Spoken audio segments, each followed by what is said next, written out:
आरती सजा करके कैकेयी ने भरत शत्रुघ्न को अपने महल में लेकर के आई है।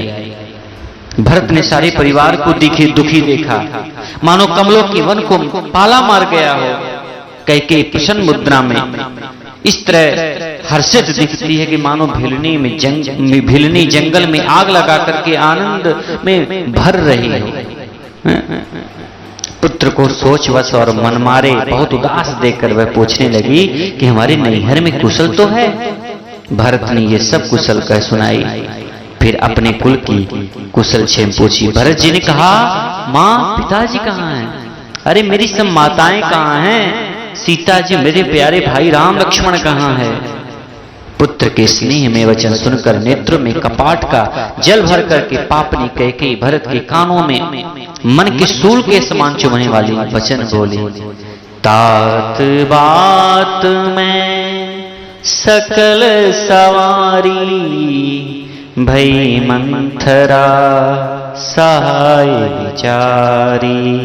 अरे पुत्र, मैंने सारी बात बना ली थी, मैंने सारी बात सुधार लिया था, संवार लिया था, और ये बिचारी मंथरा ने तो मेरी बहुत सहायता की। सुनकर भरत चिल्ला पड़े, अरे ऐसा क्या बिगड़ गया था मां अयोध्या में जो तुझे सुधारना पड़ा? ऐसा क्या बिगड़ गया था?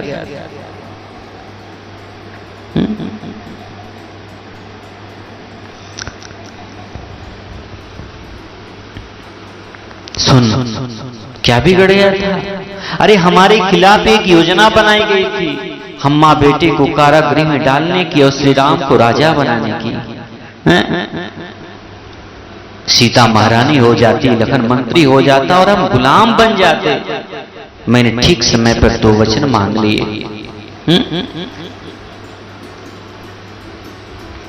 पहले वचन में तेरे लिए राजगद्दी और दूसरे वचन में राम को 14 वर्ष का वनवास। महाराज, जैसे ही अगला शब्द बोली कि पर विधाता ने बीच जरा सा काम बिगाड़ दिया, और यह है कि राजा देवलोक को पधार गए। भूपति सुरपति पुरपग धारे। और भरत यह सुनते ही विषाद के मारे विवश हो गए, मानो सिंह की गर्जना सुनकर के हाथी सहम गया हो। तात तात पिताजी पिताजी कह पुकारते हुए अत्यंत व्याकुल होकर के जमीन पर गिर पड़े और विलाप करने लगे कि हे तात, मैं आपको स्वर्ग के चाहते समय देख भी ना पाया। आप मुझे श्री राम जी को सौंप ही नहीं गए। पर धीरज धर के वे संभाल करके उठे। फिर बोले, माता, अरे पिता के मरने का कारण तो बताओ। सुनी सुत बचन कहती कैकेयी, मरम पाछी जनो माहुर दे। अरे पुत्र का वचन सुनकर कैकेयी कहने लगी, मानो मर्म स्थान को पोंछ करके महाराज चीर कर उसमें जहर भर रही हो।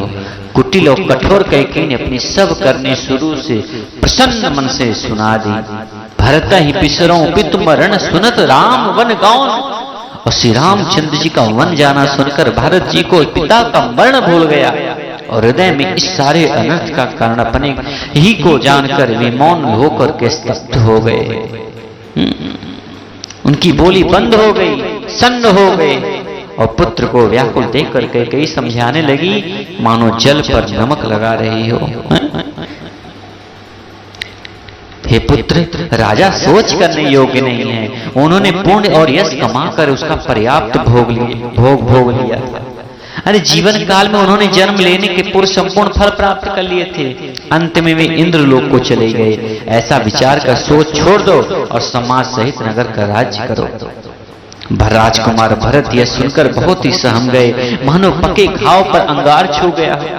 उन्होंने धीरज धरकर बड़ी लंबी सांस लेते हुए कहा, पापनी, तूने सभी तरह से कुल का नाश कर दिया। हाय, तेरी ऐसी अत्यंत बुरी दुष्ट इच्छा थी जो तूने जन्मते ही मुझे मार क्यों नहीं दिया? तूने पेड़ को काट कर पत्ते को सींचा है और मछली के जीने के लिए पानी को उलीच डाला। हंस बंसो दशरथ जन को राम लखनऊ से भाई, जननी तो जननी भई, विधिसन कछु न बसाए। अरे मुझे सूर्यवंश दशरथ जैसे पिता और भाई लक्ष्मण से भाई मिले, पर हे जननी मुझे जन्म देने वाली माता तू हुई। विधाता से कुछ भी वश नहीं चलता। अरे कुमति, जब तूने हृदय में यह बुरा विचार ठाना तो उसी समय तेरे हृदय के टुकड़े टुकड़े क्यों नहीं हुए? वरदान मांगते समय तेरे मन में कुछ पीड़ा क्यों नहीं हुई? तेरी जीभ गल क्यों नहीं गई? तेरे मुंह में कीड़े क्यों नहीं पड़ गए? राजा ने तेरा विश्वास कैसे कर लिया? अरे जान पड़ता है विधाता ने मरने के समय उनकी बुद्धि हर ली थी। स्त्रियों के हृदय की गति विधाता भी नहीं जान सके। वह संपूर्ण कपट पाप और अवगुणों की खान है। बहुत फटकारा है मां कैकेयी को। फिर राजा तो सीधे सुशील और धर्म परायण थे, वे भले स्त्री स्वभाव को कैसे जानते? अरे जगत के जीव जंतु में ऐसा कौन है जिसे रघुनाथ जी प्राणों के समान प्यारे नहीं है? और वे श्री राम जी मुझे अहित हो गए, बैरी लगे। अरे तू कौन है? तू सच सच बता, तू कौन है? और तू जो है सो है। अब मुंह में स्याही पोत कर, अरे मुंह में काला लगा करके उठ, मेरी आंखों से ओट में जा बैठ जा, दूर हो जा मेरी आंखों से। विधाता ने मुझे श्री राम जी से विरोध करने वाले तेरे हृदय से उत्पन्न किया, हृदय से राम का विरोधी जाहिर कर दिया तूने। मेरे बराबर दूसरा पापी कौन है? मैं व्यर्थी तुझे कहता हूं। तेहि अवसर कुबरी तह आई, बसन विभूषण विविध बनाई। माता की कुटिलता सुनकर शत्रुघ्न सब अंग में क्रोध से जल रहे हैं, पर कुछ बस नहीं चलता। और उसी समय भांति भांति कपड़ों से लदी हुई महाराज गहनों से सज कर कुबरी मंथरा वहां आ गई। उसे सजी देखकर लक्ष्मण के छोटे भाई शत्रुघ्न क्रोध में भर गए, मानो जलती हुई आग को घी की आहुति मिल गई हो। उन्होंने जोर से कुबड़ पर एक लात जमा दी। वह चिल्लाती हुई मुंह के बल जमीन पर गिर पड़ी और उसका कुबड़ टूट गया, कपाल फूट गया, दांत टूट गए और मुंह से खून बहने लगा। हाय हाय कहती हुई बोली, अरे मैंने क्या बिगाड़ा जो भला करते बुरा पाया? उसकी यह बात सुनकर उसे नख से सिखाकर दुष्ट जानकर शत्रुघ्न ने झूठा पकड़कर उसे घसीटने लगे। तब दयानिधि भरत जी ने उसको छुड़ा दिया और दोनों भाई कौशल्या जी के पास गए हैं। कौशल्या जी से क्या हुआ है? भरत ने, अब हमारा स्थान यहाँ नहीं है। कैकेयी बोली, कहाँ बेटा चले तुम? भरत जी बोले, तू मेरी माँ नहीं है। नाता तोड़ा है भरत ने। जाके प्रिय न राम वैदेही, तजिए ताहि कोटि बैरी सम, यद्यपि परम स्नेही। जाके प्रिय न राम वैदेही। कौशल्या भवन में गए हैं भरत, राम वियोग में और अवधेश को याद कर करके रो रही हैं। माँ भरत माँ कौशल्या की गोद में सिर रख करके रो दिए हैं। अरे इस सब अनिष्ट का कारण मैं हूँ माँ, मैं हूँ। भरत जी जैसे ही कौशल्या मैया के पास पहुंचे बोले, माँ पिताजी कहाँ हैं? उन्हें दिखा दे। अरे सीता जी तथा मेरे दोनों भाई राम लक्ष्मण कहाँ हैं? उन्हें दिखा दे। अरे कई जगत में क्यों जन्मी है?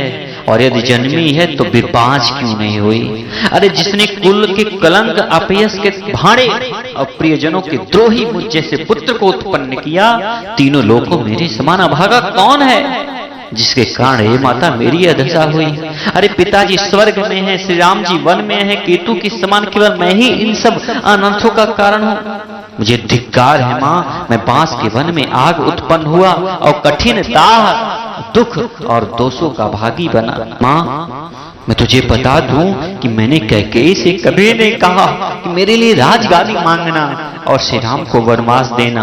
अरे माँ गौशाला में आग लगाने पर जो पाप होता है ना, वह पाप मेरा हो यदि मेरा हाथ इसमें हो। अरे ब्राह्मण हत्या का पाप मेरे सिर पर हो यदि मेरे इसमें कोई हाथ हो। स्त्री हत्या बाल हत्या का मैं पापी बनूं, उसका भागी बनो, इसमें मेरा हाथ हो। माँ गुरु हत्या गुरु पत्नी हत्या का जो पाप लगे वह पाप मेरा हो यदि मैंने कैकेयी से यह कहा हो कि तू मेरे लिए राजगादी मांगना। ओभीनम पट लोलुप चारा जेता कहीं पर धनु पर दारा, पावों में तिनके गति घोरा, जो जननी यह सम्मत मोरा। जेना भजहि हरि नर तनु पाई, जिनहि न हरि हर सुजस सोहाई। जिनके गति मोहि शंकर देव, जननी जो यह जानो भेयो। माँ कौशल्या ने दोनों भाइयों को हृदय से लगाया है। माँ ने कहा बस कर बेटा बस कर, मैं जानती हूं इसमें तेरा कोई हाथ नहीं है। अरे भविष्य में यदि कोई इतिहासकार कथाकार पंडित ये कहे इसमें भरत का हाथ था तो उसकी 71 पीढ़ियां नरक में जाएंगे। अरे पुत्र किसने कहा कि इसमें तेरा हाथ है? किसने कहा? हे पुत्र तुम तो मन वचन और शरीर से सदा ही श्री रामचंद्र जी के प्यारे हो। राम प्रिय तात तुम सदा वचन मन काय। श्री राम तुम्हारे प्राणों से भी बढ़कर प्रिय हैं और तुम भी श्री राम रघुनाथ को प्राणों से भी अधिक प्यारे हो। अरे चंद्रमा चाहे विष चुआने लगे, पाला बरसाने लगे, जलचर जीव जल से विरक्त हो जाए और ज्ञान हो जाने पर चाहे मोह न मिटे, पर तुम श्री रामचंद्र के प्रति फूल कभी नहीं हो सकते। इसमें तुम्हारी सम्मति है? अरे जगत में ऐसा कोई कहता है वे स्वप्न में भी सुख और शुभ गति को नहीं प्राप्त कर सकते। माँ भगवती कौशल्या के स्तनों से दूध बहने लगा है, नेत्रों में जल। इस प्रकार बहुत विलाप करते हुए सारी रात बैठे ही बैठे बीत गई। वामदेव वशिष्ठ आदि इत्यादि आए हैं, मंत्री लोग आए हैं, महाजनों को बुलवा करके फिर मुनि वशिष्ठ जी ने परमार्थ के सुंदर समय अनुकूल वचन कह करके बहुत प्रकार से भरत जी को उपदेश दिया। वशिष्ठ जी ने कहा हे पुत्र हृदय में धैर्य रखो और आज जिस कार्य के लिए करने का अवसर है उसे करो। गुरु जी के वचन सुनकर भरत जी उठे हैं, उन्होंने सब तैयारी करने के लिए कहा। वेदों में बताई हुई विधि के द्वारा राजा की देह को स्नान कराया गया। आदि अनेक प्रकार से जो भी 10 गात्र क्रियाएं होती हैं सब कुछ कराया गया है।